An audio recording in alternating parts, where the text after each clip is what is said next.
I challenged myself to create a no foundation minimal festive glam makeup with products under 500 rupees. So what are we waiting? Let's start. Today is a minimal glam, so I won't be using highlighters. Illuminating primers on the other hand are a great way to bring a healthy glow to your skin. For that I'm using Mars Cosmetics Take a Glow Illuminating Primer. Don't be shocked seeing that pasty formula. Yes, at first it looks very white, but this formula is creamy and easily blendable. Within a few seconds it's gonna fuse into your skin. After blending, the glow you get is almost skin-like, how a healthy hydrated skin would look like. You won't see any shimmer or glitter with this primer. This side is my normal skin and this side is with the illuminating primer. I applied it on the highest points of my face like the cheeks, forehead, nose and chin, blended the cream using my fingers. If I'm not gonna use a foundation, then I will always reach out to a concealer palette. Concealer palettes like the Inside Cosmetics HD Conceal and Contour palette. I like the variant medium because this palette has my skin tone colors, so it barely takes you 2 to 3 minutes to conceal and correct any hyperpigmentation that you wanna cover. I can definitely see the HD finish, but if you have sensitive skin, I don't think I can recommend this. I have seborrheic dermatitis and whenever I use this palette, I get redness around my nose. What is so interesting is that it's actually the Inside Pro Concealer palette, the Wheel Concealer palette, that I use the most. That palette never breaks me out, but for some reason this palette gives me redness and some reaction. If you don't have sensitive skin, I don't think you will get any reaction from the formula. It's creamy and it's ideal for dry skin people. I used this muted orange corrector and dabbed it around my nose and under my eyes. I took a small concealer brush and with a skin tone concealer shade, I applied it on the area where we normally apply concealer, like the under eye bag, around the mouth and the nose area. Us brown girls, we have 2 to 3 tones in our face. Usually the cheek area is much lighter compared to the rest of the face.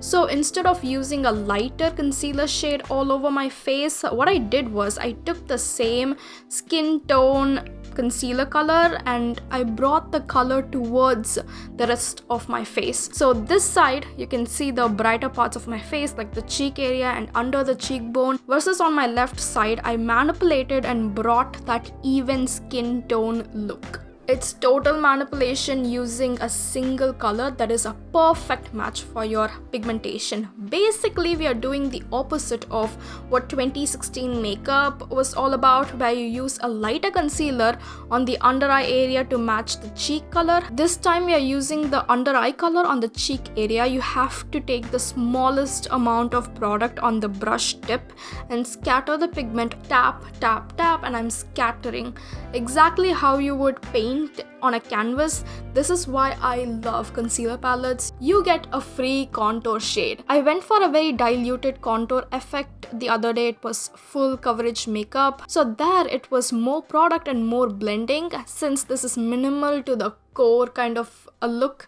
it's less product and more blending. I loved this technique a lot. I missed it so much. I used a clear brow gel to set my eyebrows. The clear gel formula will act as a dummy adhesive to tame and set the hair in place. Today's star of the show is a new palette from Swiss Beauty. This is one of the newest launches, 24/7 Passport eyeshadow palette. This is the variant Party and this girlie has so many popping bright colors. I first went for a beige color as a base and neutralized my lids. So the eyeshadow palette, did I like it? If you have used the OG Ultimate eyeshadow palette, I don't think you will like this. The shadows aren't pigmented and the only colors I liked were shimmers. The bright colors in the palette like blue and pink, these didn't even show up on my skin. Very chalky and pathetic formula. On the other hand, I really liked the shimmers. Today's eye look is low effort as usual. We are gonna take the Cali Ledger approach to shimmer, aka I'm not gonna use any matte eyeshadow other than beige color I used earlier. I took this muted grayish silver shimmer and I applied it all over my lids without going above the crease area. On top of the grayish silver shimmer, I layered orange chunky glitter in the center of my lids. The salwar that I was wearing, it was a grey colored suit with orange design, so hence why the silver and orange combo. The camera as usual did no justice to this eye makeup. The silver and orange were very much visible. Today we are gonna use Kajal and nothing else. First I drew a messy line across my eyes, and with a small eyeliner brush I smudged the Kajal. One thing about me is that I always have a clean eyeliner brush with me, so I can clean any excess product or fallout using that clean brush. If you're gonna apply falsies, start curling your lashes before you apply falsies. This way it's easier to place your lashes on the lash line. I tried the 𝘍𝘈𝘵 I Love False Lash in Natural. Very true to the name. This one is so freaking natural to the point where you can't even see the band.